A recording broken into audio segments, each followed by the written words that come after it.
Hello, everyone. I'm Melissa Martin, and I am the National Executive Director of Phi Upsilon Omicron. I'm located in Bowling Green, Kentucky, and we're so glad that you're here tonight. Believe it or not, we are kicking off our 20th session in the Phi U Chapter Chat Series. And tonight we have a very special guest, Dr. Jill Conlon. And Jill is currently teaching in the Department of Family and Consumer Sciences at Minnesota State University, Mankato, where she oversees the undergraduate and graduate FCS teacher education programs and previously served as department chair. Dr. Conlon is also a Phi U member, and I had the pleasure of hearing a little bit about her workshop, which we're going to discuss tonight during the recent WFCS meeting. So excited that she could share her talents and her wisdom with us tonight. Her courses include career and technical education, program development and FCS education, adult and technical education, clothing and people, clothing, construction and textiles, and housing.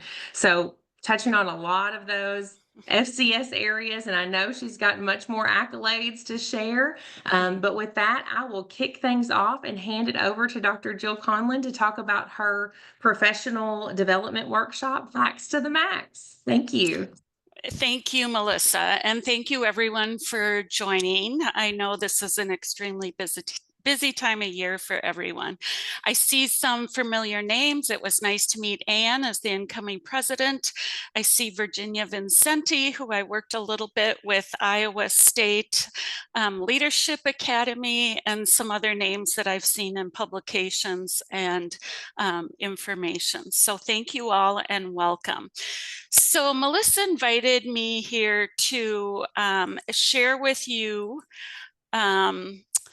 our programming that we call FACS to the Max. So just a second here.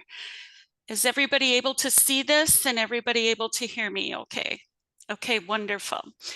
Okay, FACS to the Max is something that you either love or hate the name, but this is something that I started, it's been already 15 years, and Melissa indicated to me that she thought other people would be interested in hearing about what we do and how we do, because it is a very collaborative event. So I'll just get started and kind of mention some of the goals for this session. I wanted to indicate why did we do this? Why was my why and what was our why? And our talking about our department. I want to explain our context, a little history, and our target markets, just because I think that's important to kind of understand the context of what we're doing. I want to describe it briefly, how we plan, implement it, and assess it for the one-day event. And then if any of you have things that you do, I hope you share and we can learn from each other. And then I'd also answer any questions that anybody has. And please call me Jill. Okay, so who am I? As Melissa said in my introduction, I've been teaching at the university for 24 years. I was a former high school teacher of family consumer science. I also had taught at a 2-year college, and I taught community education. So I've taught young to old, and my whole life has been family consumer science, and I feel just very blessed with it. My education, I did undergrad in clothing textiles at Stout. Then at Mankato, I went back and actually got another BS for teaching and my master's. And then I was a member of the Iowa State Leadership Academy in order to do my PhD. And I want to give a shout out to Yvonne Gensler. Dr. Gensler is no longer with us, but she was one of my wonderful mentors, as well as other great professors. I consider myself a lifelong learner. I think everybody probably here tonight would consider themselves that as well. And then number one is my family, that how fortunate that I can combine my work over all these years and still keep the core of my life, my family. My husband and I were high school sweethearts. We had 3 adult children who are all married, and now we have 8 wonderful grandchildren. So life is good. Just to give you a little bit about MSU Mankato. We have about 14,000. That is up actually now when I put some of this data together. For being in Minnesota, we have international students from more than 90 countries. And as many of you have experienced, it's been kind of a scary year for some of those students.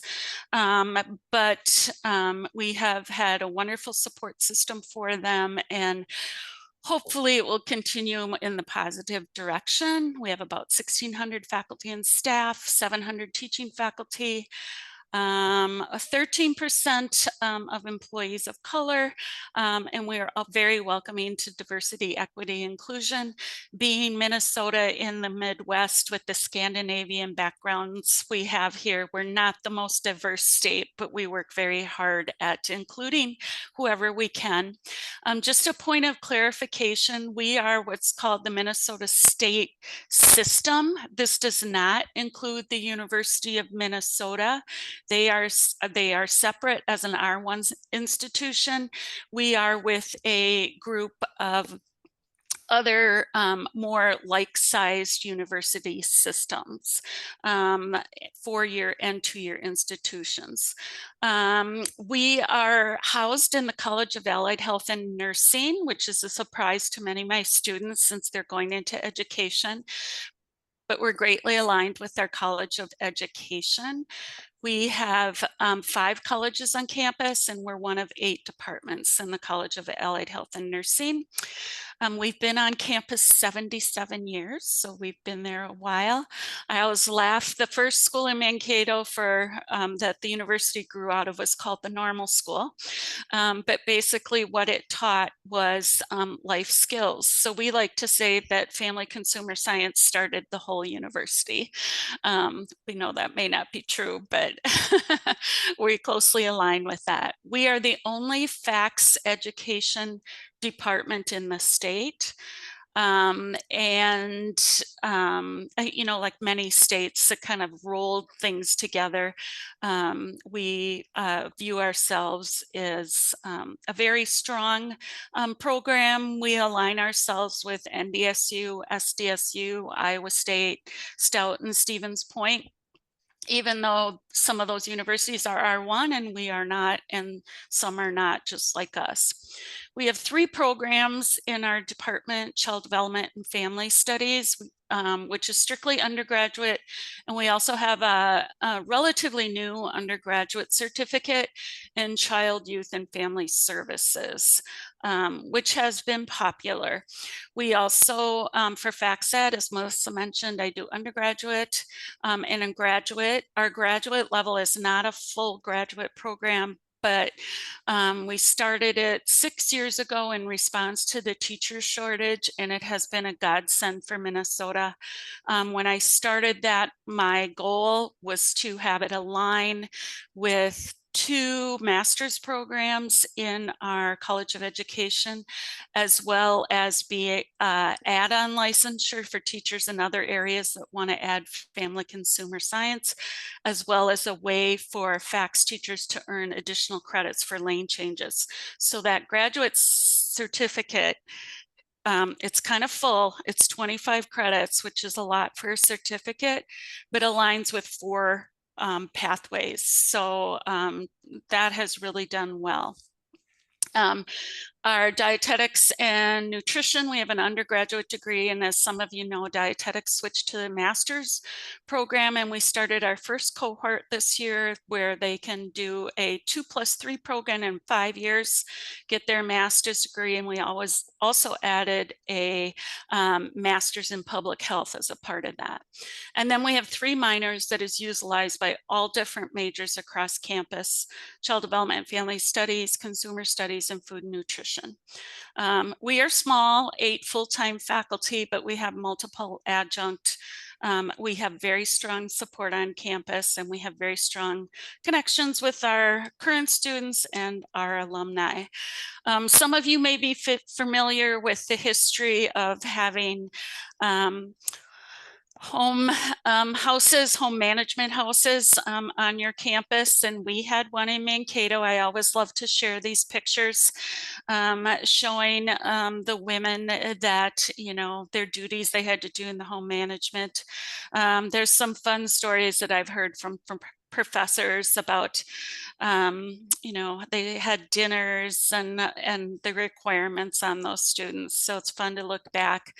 Also to look back at our first foods lab. This is the first foods lab that was with our university, and that was before we were a university, and this is the normal school where women would come to learn household skills. So kind of interesting to look at. As I mentioned, we've been on campus a long time. We are in an older building, as many programs are on campuses, but it used to be a former elementary school. But we did get remodeled in 2019. So our space, we really love it, and we were able to design it. We have flexible learning spaces. We have dedicated classrooms, dedicated labs. We even have a classroom that's set up as a simulated grade 5 through 12 FACS classroom that also can be flipped to a textiles lab. So on the right hand, my right, you can see it being used as a student practicing teaching, and then on the left we have it when we convert to the textiles lab. We also remodeled our foods lab, and we were in kind of a big quandary of, you know, we have to train our dietitians to have kind of culinary skills because they will be in culinary kitchens, as well as our FACS Ed, learning about ProStart procedures. But we also are preparing teachers that many of them will will teach in school districts that have a very traditional residential type kitchens. So we melded the two. We still have individual stations like you would find in those residential kitchens, but we tried to use as much updated culinary equipment as we could, and we love it. We have the ability to, you can see all the cameras on the ceiling, to record things and to send them out. Not only like traditionally Zoom being live, but we can have our own stations and students can record in their kitchens. And we have, as you can see, screens in each kitchen. So, you know, recipes and things can be done via that. And then we have the teaching station, as you can see, where it can be also recorded. I don't know if you can see on the screen in the back, the demos are recorded. Students can watch those later. Fun fact is Cambria, if you've heard of that, countertops is made in Minnesota. And our Vikings, beloved Minnesota Vikings, who can never make it to the Super Bowl, but have the wonderful dome that they play in Minneapolis. And good thing they're purple as long as our college is purple, because we got the remnants of the Cambria to be able to put the purple in our lab. So that's kind of fun. Here's some just examples of our students using the lab. Here's some examples of our students that are in child development and family studies. We do have a daycare center connected to our building, a campus center that, or I should call it child care center, not daycare, where it's not in our department, but we're greatly aligned because many of our students work there, either as a part of required work experience hours, or that they, you know, instead of for their job on campus, they work there and they like being in the same building. We also do undergraduate research, as well as have play days in the community, and just a very active department with our community of campus, as well as in the community. Here's just some examples how we want to, just the small things we think are so important with our alumni. That wall, when we remodeled, we took pictures as far back as we could find them and made collages. And we also have a kind of a history area in our department, honoring the past, celebrating the future, and then put our timelines of things, and with room to add more, and even with the idea that that's all vinyl, it can be taken off and redone if we need more room. So let's take a look at FACS to the max. Our tagline with it is a family consumer science education workshop focusing on skills to maximize your FCS classroom. Our department is a little unusual. We are called the Family Consumer Science Department. So sometimes with semantics, that gets a little, as you all know, in the high school, a lot of times in middle schools, they refer to as FACS. So we kind of combine the two. Like I started this workshop 15 years ago, and I was happy. I was going to be thrilled if 50 people came, because, it's hard to get people to do new things, but now it's just booming. So we're so happy with it. So this is one of my favorite quotes. I apologize for the orange line there, but so some people drink from the fountain of knowledge and others just gargle. And this always produces a good discussion with my students that are going to be future teachers, but I can kind of apply it to everything I do. I always tell myself I want to drink, I don't want to gargle. So when we approached this, we were not only going to try or to dispense knowledge, but we were going to approach it with the idea that we were going to gain knowledge from the people that attended this conference. Because one of the biggest things that I feel is so important is you stay connected in FCS education with the teachers out there in the trenches. Excuse me. I mean, I taught high school, but that was 20 some years ago, and we all know things change every year. So I do not supervise student teachers. Our College of Education does, but I still go out and observe. And when I have them do clinical hours in my methods class, and I observe that, I try to be as active as I can in the state, in the MAFCS, if I use some of those things just so that, we can keep our pulse on what's going on. So this was as some of the things I mentioned, some of the things I mentioned before. We wanted to offer professional development and better connect ourselves. And at first it started out where our faculty was just doing the workshops, because that was mainly the models that I saw other universities that were offering some professional development to FACS teachers. So we started out that way, but you'll hear we greatly changed. We wanted to have something that was a signature for us, that we were known for, so that not only were teachers, proud of the university and their state, but we wanted our campus, our community, and our alumni to have a very positive perspective of us. Planning was a heavy lift, especially that first one, as you all know. And when we first started, I did get my 50, but barely. I think we had 51, and we just had it 2 weeks ago, and I had 175. And we have approximately 450 FACS teachers in the state, and we're located, if you're not sure where Mankato is, it's more in the southern part of the state. So, it is harder for people to come down for, a 6 or 7 hour drive from northern Minnesota. So we're very happy with the 175 attendees that come. We also do follow-up with the people that attended, and we do assessment. This is always held in the spring. We try to do it in April, just because we're on semesters. In our second semester, the room situation isn't as tight as it is in the spring. Plus, we don't want to worry about snow. So, that was people come to expect it and want to know when the date is right away in September so they can put in for their subs or leave or whatever they need. It greatly evolved, as I mentioned, from us dispensing information to sharing information between and a two-way streets. Our biggest benefit was collaboration and networking that people gained from it, and as what for them as well as us, because we found out, and I know you know this, but ever since COVID, people even want to connect more.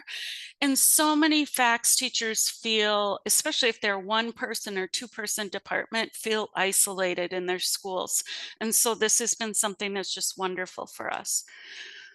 So these are some of the roles, of faculty and staff.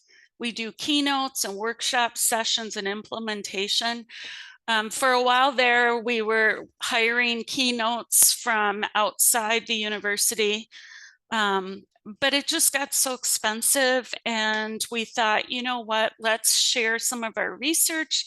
Then people attending are knowing what we're doing, and that has been a good direction to change in. And faculty can choose whether they want to do it or not in our department. And we even ask our adjunct if they would like to do sessions. We always have our college dean do the welcome at the event. We do that for several reasons. That's a two-way street as well. She gets very connected with what we're doing. And it's also, if you have the dean coming, it shows that this is greatly supported throughout the university. Our president has even offered to come, so that's wonderful, because we're located in a building what the students call the edge of the earth. It's right on edge of campus, and it's kind of away from the hub and bub. We like that, but people don't like it when it's snowing and raining and all that. I also we allow all of our college students who are currently enrolled to attend free, whether they're part-time or full-time students. My students that I have in the career and technical education class, we have two methods class, and this is basically our first methods class. A requirement of that class is that they have to help plan and participate in the event. So they do things like information tables, basically a little mini teaching session to FACS teachers who they get very nervous about because they don't feel that they're, seasoned enough to be telling teachers. But we've done some fun things like, are you smarter than an MSU FACS student? And some little games and things. Students have led workshops. They've taken our classroom, our FCS education classroom, and done the old-fashioned bulletin boards and things in the classroom, and even modern day technology, scrolling through on our smart boards and screens, and they've helped with prep. And at the end of that class, they're nervous about it, but it turns out they always say that's been so rewarding for them.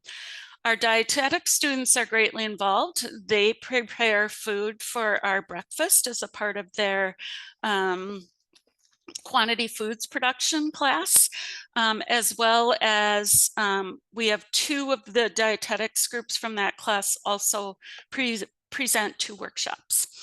Then in the fall, I put out a survey or email, but I do it in a survey Qualtrics form.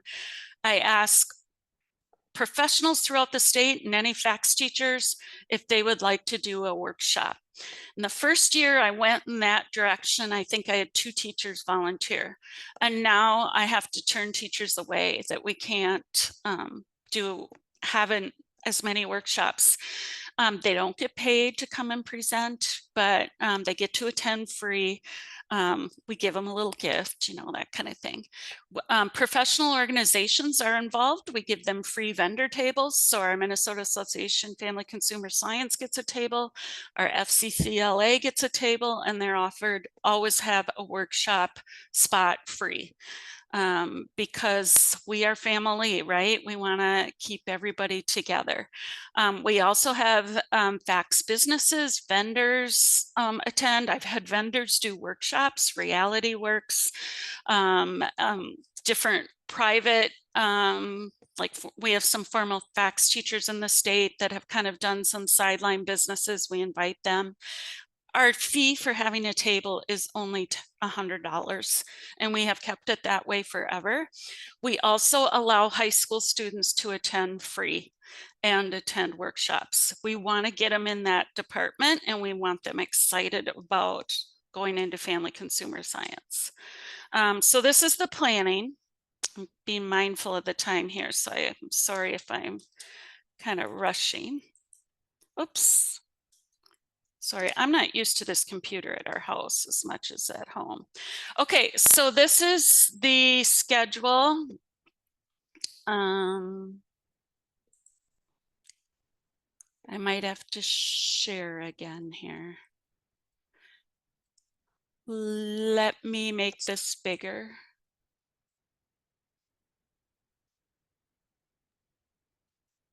I don't think it took us with you. It didn't follow the link, Jill. Okay. Now I will. Sorry. Can you see it now? Yes. Okay. So this is our schedule for the day. We are very mindful of what teachers are used to on Fridays. So we don't want to infringe on time. So 8:30 in the morning, people arrive, get their folders. I always give credit to the students that worked on the food for the morning. We have a lobby area and an auditorium in our building. The dean and I do a welcome. I actually did the keynote this year on smart clothing. It's actually the same presentation I'm going to give at the AAFCS conference in June with a little tweaking. Then we have break time. You know, when teachers get together, it's like herding cats. So 15 minutes seems like a long time, but they start talking and sharing, and it goes really fast. But we know we have to have a minimum of 15 minutes for transition time, and they don't move very far. Session 1 and then session 2. Lunch we used to have catered into our space, but it got to be too many people, A, and B, there were too many dietary restrictions, and to try and line that up with the people that were coming. So we have a brand new dining hall. I mean, it's less than 5 years old, and it's a station type setup place. So they have everything there, and it's pretty cheap. And then session 3 in the afternoon, and then we wrap up all back together in the auditorium. We have a lot of door prizes. People love that. And then little travel snacks, you know, fruit and I don't know, granola bars or something like that. So pretty easy schedule. But, you know, that was another thing that took a while to get the kinks out of, to figure out what the right time was. The other thing is we don't do it like a normal conference where you kind of look at what room every session is in. We have found out, because when you're in classrooms, you know, classrooms only have certain capacity. So some classrooms we have will hold up to 20, some will hold up to 64, some will, so we had to be mindful of that. So what we do is we post all the sessions, and then when people sign up, they pick their top 4 or 5 sessions, and then we assign it and put what they were assigned in their folder. And this has worked out really well. I know there are some people that may have got put into a session that they didn't want and they sneak into another one, but you know, at least it controls it a little bit. And it has worked out well for us. And then everybody knows what room, the speakers, I can give that ahead. I'm going to go back here and find my other link. And just to give you a flavor of the sessions, Can you see this now, or do I have to share again? I think I have to share Yeah, I again. think you got to share again. Let's see. Okay, and then we need to get bigger. Okay, can everybody see this? Okay, this is what we put out for registration. We actually have a center on campus that deals with any of our professional development. It's called the Workforce Center. And we can hire them to put everything up online, to keep track of registration. They actually help the day. They charge us $10 a person that registers, so it's great. So this was our sessions we had this year. I did the opening one. We had in Minnesota, personal finance has just been mandated beginning this year for all students graduating. Beginning with ninth graders have to have at least one personal finance class now before they graduate. So Dr. Lee, she is here joining us. So she is the advisor for our campus FIU chapter, but she always, she's our consumer studies expert, and she always does sessions that align with what the teachers need to know for that point in time. We have this family storytelling was done by one of our faculty members that did undergraduate research with one of our students, so they presented together. Teens, Butts, Guts, and Food by our dietetics, plugged in a guide to teen media habits. We try to make them as timely as possible. Work-based learning is really expanding in Minnesota, so we made sure that our work-based learning specialists from Minnesota Department of Education, as well as our FCS education specialists, put that on.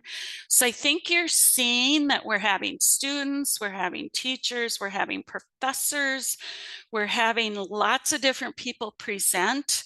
Our executive director from FCCLA, what's coming up for, working with the new cluster frameworks, and we are changing our teaching standards and our table C, which stands for our, in Minnesota, our approved to be in an approved CTE program, some course titles and descriptions. So that's being updated. We have alumni, a teacher in Minneapolis that teaches an independent living course that's been very successful. How to make FACS the most popular department in your school, hands-on learning activities. Creating learning through play. This is a teacher that is doing concurrent enrollment with our department. Life Smarts, I think most of you are familiar with that. Unified classroom, working with special needs students. These were the two sessions put on with our dietetic students, Sambusa creations and brownie experiments, and everybody in there used our foods lab, and we made different types of brownies. I didn't know brownies and vegetables went together, but they were great. And then we did some, we have a couple teachers that teach full-time online, so they shared their FACS curriculum with that. Okay, we're going back to sharing again here. Sorry, I'm a little clunky with that. And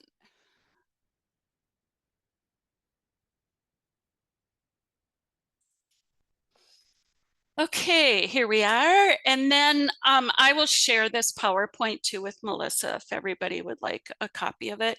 Here's some other work that our students have done besides having booths. We've had them do presentation. We did a speed networking where teachers in a round robin format, we gave them, I think, 4 minutes to share what they were doing at their school, and then they moved on to another teacher.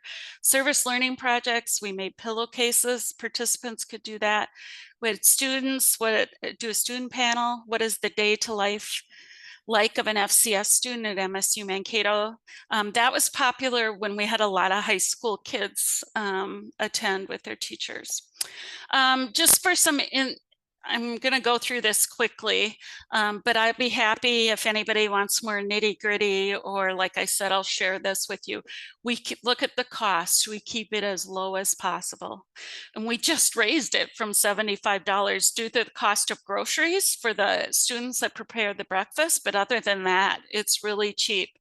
We let all college and high school students, professional organizations, and speakers attend free. Exhibit is $100, and then we get door prizes. I mean, and we have sewing machines and a whole bunch of other stuff that people give us. So it's great. Expenses, the dining hall charges us $10.50 for lunch. You can hardly do that for everybody to have all the selections and things that they get. Obviously, we pay for the food, but it's not as expensive as if we would have them cater it from the campus kitchens. As I mentioned, the workforce center, we really don't have that many expenses. Printing, supplies. We always give out an annual FACS to the Max scholarship of $1,500, but now for next year, we're going to change it for $2,000. We give attendees, faculty and speakers get gifts if they present.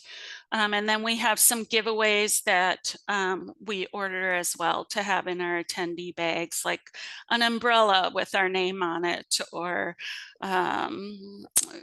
kitchen utensils with their names on it. But, you know, things for them to feel good that they've got that by attending. You'd be amazed how much people like all those tchotchke things. So it's good to give them out. We also create a coloring page, a different one every year. And I have teachers. My daughter actually does design, and the other daughter is a teacher. She does teacher pay teacher stuff. And the one that has the teacher pay teacher has a pretty big business in coloring pages for elementary, and she always does one for family consumer science. And the teachers just love them because then they, you know, when they have downtime in their classrooms or whatever, it's something there for the students to do. And it's a FACS coloring sheet, you know, so the little things are what count. We carry approximately a $5,000 balance forward every year in the account. This year it will be more because we've had 175 people. So it's basically that initial year, things were a little slim. The department loaned us money to start it. And then we have our own cost center now and run it totally independent from the department. Here's just some pictures of what we do. This one is from last year, and we've been also starting to do a shirt for the event that people can pre-order or order or buy them that day. And that's been very popular. So the long sleeve purple one, and then we give them to our students that are, you know, doing things that day. And they're so proud of their shirts. So that's kind of fun. This again was last year. This was this year when they were putting on an FCCLA session. Patrick, that's our executive director in Minnesota, brought down his officer board and they participated. So we've got the officer board, we have FCCLA, we have MAFCS, we have MDE, plus we have the businesses at the vendors, and we have high school students, college students. I've even invited presenters from our College of Education and other places. So it really is a collaborative event. This was this year's t-shirt, and these were the students in the dietetics program doing a couple of them doing their presentation on fiber. This is some other presentations. This was our undergraduate student sharing research. These are some of our vendors.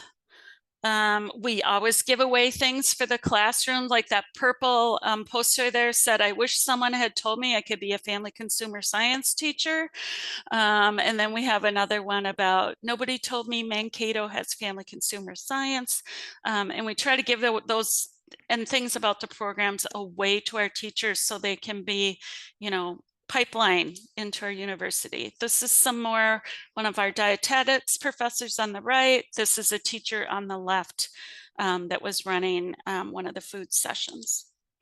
Some more of our students winning the sewing machine, always a happy thing. Phew. So it's a lot of work. One thing, simple things that make a difference. Like at the end of the session, I put up a QR code that has a survey on it. I did that last year. I think I had almost 70% participation for getting our survey. Like, what do you like? How can we improve? And that has been very helpful. I also put in that survey, are you interested in presenting next year? Things like that. This year we had technology issues, so I didn't have the QR code up. We emailed it out later. We record all of our sessions and we email out all the sessions, PowerPoints with recordings of them, as well as this year I did the survey. I had 3 people return the survey. So what a difference by just doing something as simple as that. Obviously, we always review the budget afterwards. I keep notes for the next year. I have folders on my computer for each year. We're always asking for feedback. We do value what people think. We're not trying to be in the ivory tower telling them how it should be. And then at our department, we usually talk about it afterwards. And the department meetings before, I always give updates on that. Successes. Enrollment has grown every year. The money management has been great. That has grown every year. Our alumni extremely proud of it. We have a sense of community. Interest is strong. Recognition.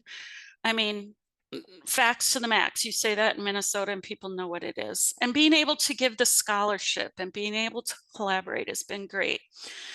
Planning is a load on top of we're all overloaded. Expect the unexpected.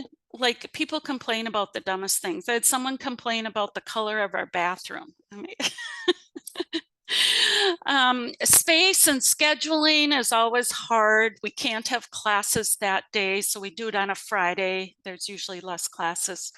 We have a lot of parking restrictions on our campus, but somehow we got it grandfathered in. So that was really good that we could park in a lot without charging for, and don't tell any other events that has happened, but, and we can't please everyone. So experiences, what are your comments or questions? I'd be happy to hear what other people are doing or any of your questions. And I'll put up my contact information as well.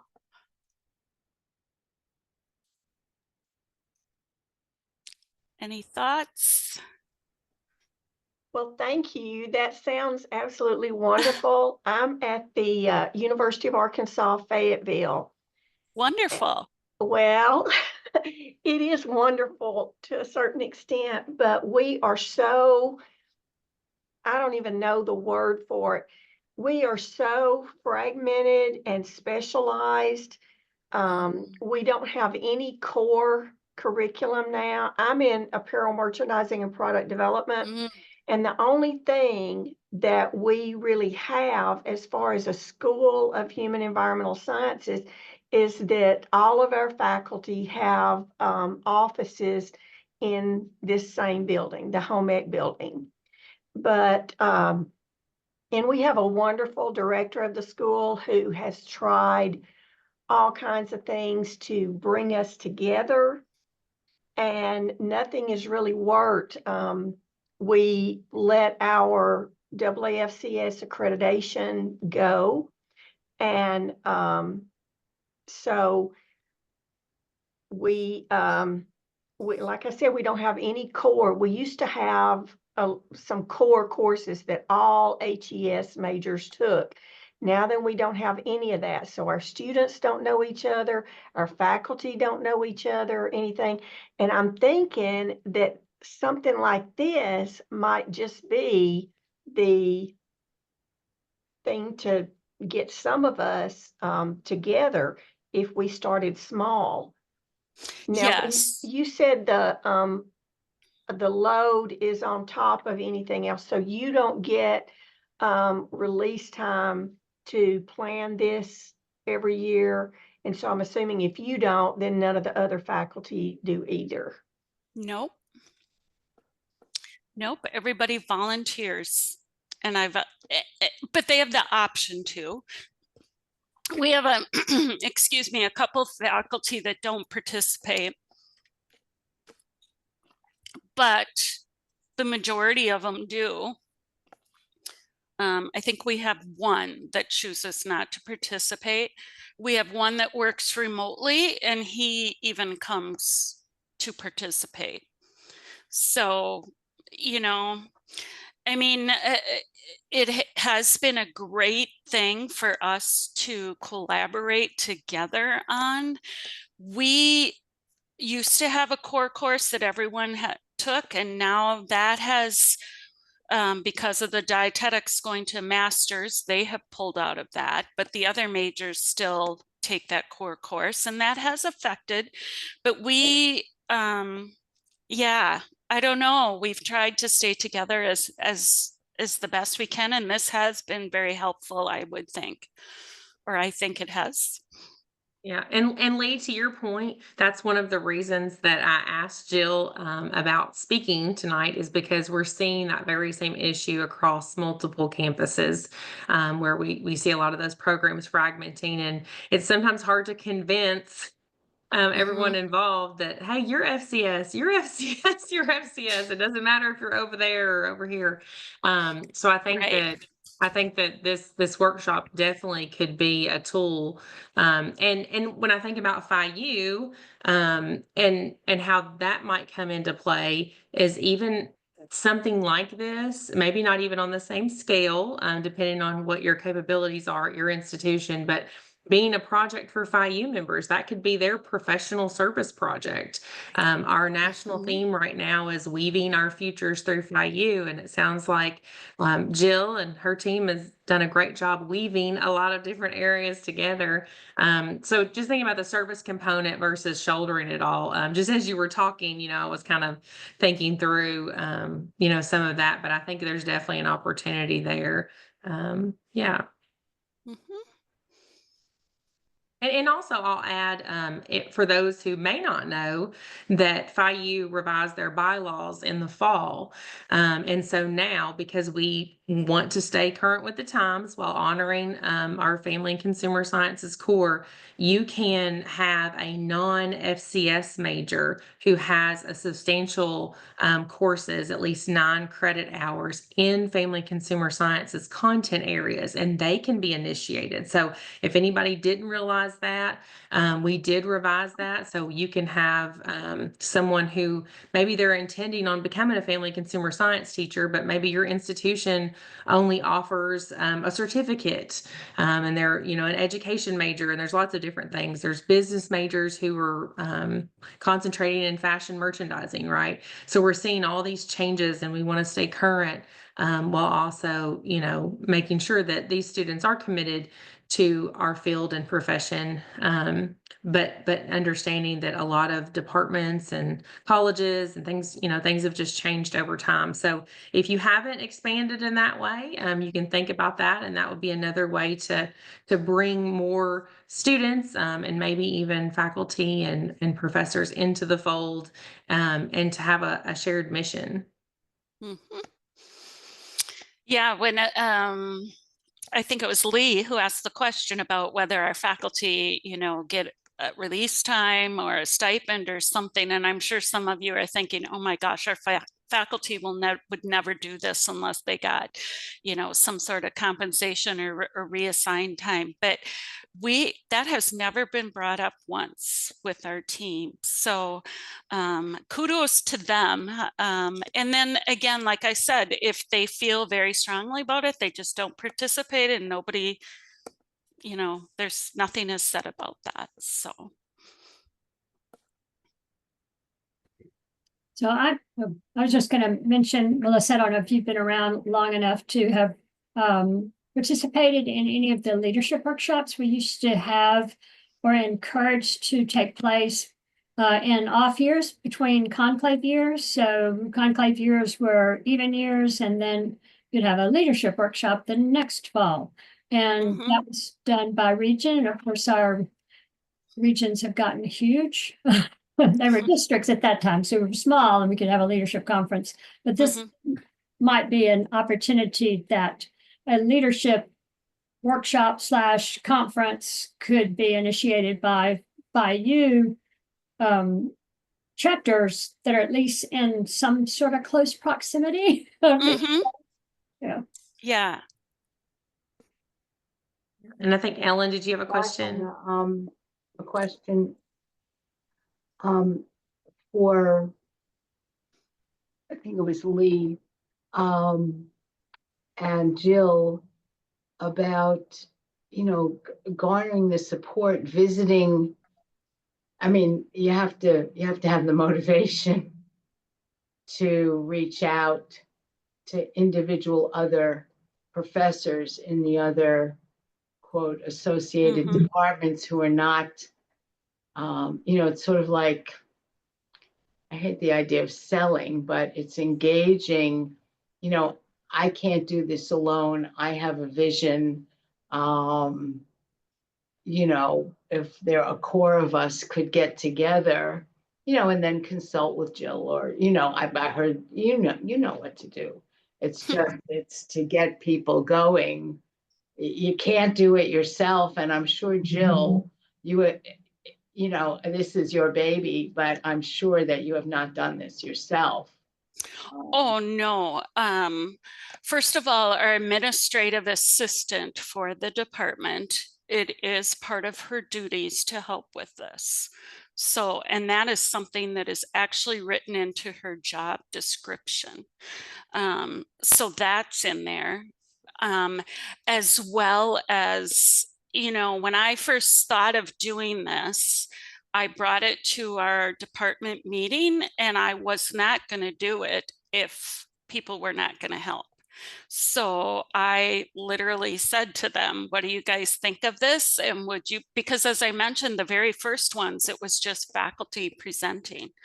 And I had everyone in the department, you know, and we're a small department, but everyone said, yes, would be happy to do that. You know, they also needed it for their professional development plans and things like that. So, you know. Yeah, very good. I just want to say, Jill, thank you so much for an excellent presentation. And it's great to see a strong critical mass of FIU members and leaders who are able to think about how we can put this into forward motion and be collaborative and celebrate our FCS heritage. So Melissa, thanks for getting us together tonight. And join me in giving Jill a round of applause. Thank you very much. I appreciate it. Wonderful session. We enjoyed it very much. And thank you again for being here. Thank you to everyone who made the time and your schedules to be here. And we will post this to our YouTube channel. So look for that in about a week or so. So you can share it with your colleagues. Great. Thank you, Melissa. And thank you, everyone. Thanks again, Jill. And great to see you all here on the Zoom. Great. Thanks, everyone. Have a great night.